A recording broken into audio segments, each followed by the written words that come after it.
New at 10, the city of Scottsdale has a new ordinance targeting short-term home rentals and the parties that they bring.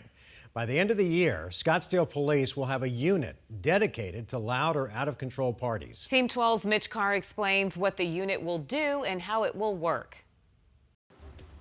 As soon as we saw that there was caution tape, we knew exactly which house it was. We knew exactly what was going on. Anna Lyons and her husband were walking their dogs early one morning in July of 2020 when they came home to a crime scene.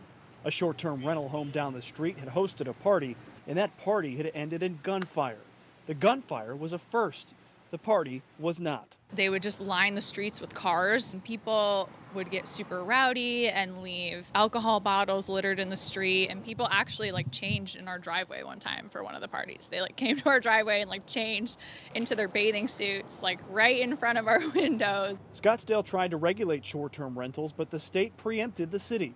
Now the city will just try to enforce civil penalties against property owners and partygoers if they cross the line. Councilwoman Betty Janik says it starts with knowing where the rentals are and who is responsible for them. Once you have that emergency contact number, it is easier to try to lessen the noise, the problems with the short-term rentals on a more immediate basis in a more reasonable fashion. 4 officers and a sergeant will be on call to respond to loud or out-of-control parties at known rental homes. They can shut the parties down and fine both property owners and party hosts. We want this to be a deterrent so that our citizens feel safe in their neighborhoods, they have respectful neighbors, and that people also can come to Scottsdale and have a good time, but know that they have to keep it within the limits and within the ordinance of not being a nuisance party. Janik says there are more than 6,000 known short-term rentals in the city, but she knows there are more out there from her 2019 city council campaign. The complaint that I heard most frequently was, my block is ruined, my neighborhood is ruined,